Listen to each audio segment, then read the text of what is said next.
கர்த்தருக்குள் பிரியமானவர்களே, December 22 Elon G white அம்மையார் அவர்களுடைய மாரநாதா புத்தகம், பக்கம் 711. இன்றைய தியானத்திற்காக தெரிந்து கொள்ளப்பட்ட தலைப்பானது கிறிஸ்துவே நமது ஆசிரியர். வசனம் ஈசாயா 52 அதிகாரம் 6வது வசனம். இது நிமித்தம் என் ஜனங்கள் என் நாமத்தை அறிவார்கள், இதை சொல்லுகிறவர் நானே என்று அக்காலத்திலே அறிவார்கள், இதோ இங்கே இருக்கிறேன் என்று கர்த்தர் சொல்லுகிறார். ஆதியில் இருந்ததைப் போலவே மனிதன் மீண்டும் தேவனுடைய பிரசன்னத்திற்கு கொண்டு வரப்பட்டு அவரால் போதிக்கப்படுவான். நமக்கு முன்பாக என்ன வெளிப்படுத்தப்படும் என்று நாம் இப்பொழுது சிறிது கூட எண்ணி பார்க்க முடியாது. கிறிஸ்துவோடு ஜீவ தண்ணீர்களண்டையில் உலாவுவோம். இயற்கையின் மகத்துவங்களையும் அழகையும் அவர் நமக்கு காண்பிப்பார். நமக்கு அவர் எப்படி இருக்கிறார், நாம் அவருக்கு எப்படி இருக்கிறோம் என்பதை அவர் நமக்கு வெளிப்படுத்துவார். நாம் தற்போது அறிவில் குறைவுள்ளவர்களாதலால்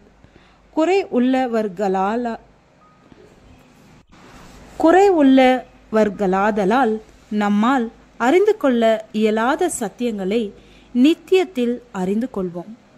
இனி வரப்போகிற உலகத்தில் மீட்கப்பட்டவர்களை கிறிஸ்துவானவர் ஜீவ நதியண்டை நடத்தி சென்று சத்தியத்தின் மகத்துவமான பாடங்களை போதிப்பார். இயற்கையின் புதிர்களை, ரகசியங்களை அவர் வெளிப்படுத்துவார்.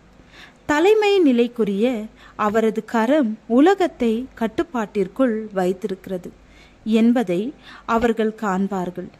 வயல்வெளியின் வன்மலர்களில் தலை சிறந்த கலைஞரான நம் ஆண்டவரின் திறமைகள் வெளிப்படுத்தப்பட்டிருப்பதை காண்பார்கள். ஒவ்வொரு ஒளி கதிரையும் சிதறி பிரகாசிக்க செய்யும் நம் இரக்கமுள்ள பிதாவின் நோக்கங்களை அறிந்து கொள்வார்கள். எனவே பரிசுத்த தூதர்களோடு மீட்கப்பட்டவர்களும் சேர்ந்து இந்த நன்றியற்ற உலகத்தின் மேல் தேவன் பாராட்டிய உன்னத அன்பை நன்றியோடு நினைவு கூர்ந்து போற்றி பாடுவார்கள். சொல்லி முடியாத ஐஸ்வர்யத்தை பற்றியும் எல்லையற்ற வாய்ப்புகளின் வரலாற்று பற்றியும் ஒவ்வொரு மாணவனுக்கும் வெளிப்படுத்தப்படும். பாவம் ஊடுருவிய வரலாறு, மரணத்திற்கேதுவான பொய்மையின் கோணலான செயற்பாடுகள், நேர்கோடுகளிலிருந்து பிசகாத சத்தியம் எப்படி தவறுகளை சந்தித்து ஜெயித்தது என்பதெல்லாம் வெளிப்படுத்தப்படும். நாம் காண்கின்ற உலகத்திற்கும் நம்மால் காணக்கூடாத உலகத்திற்கும் ஊடாக இருக்கும் திரை அகற்றப்பட்டு அற்புதமான காரியங்கள் வெளிப்படுத்தப்படும். சொல்லனா ஆனந்தத்தோடு விழுந்து போகாத சிருஷ்டிகளின் மகிழ்ச்சியிலும் ஞானத்திலும் பங்கேற்போம். தேவனுடைய கரங்களின் கிரியைகளை யுகங்கள் நெடுகிலும் தியானித்ததினால் பெற்றுக்கொண்ட பொக்கிஷத்தில் பங்கு கொள்வோம். நித்தியத்தின் ஆண்டுகள் உருண்டோட நாம் தொடர்ந்து இன்னும் மேலான மகத்துவமான வெளிப்பாடுகளை பெற்றுக்கொண்டே இருப்போம். நித்திய காலமாக நாம் தேவனிடத்திலிருந்து பெற்றுக்கொள்ளவிருக்கும் ஈவுகள் நாம் வேண்டிக் கொள்ளுகிறதற்கும் நினைக்கிறதற்கும் மிகவும் அதிகமாயிருக்கும்.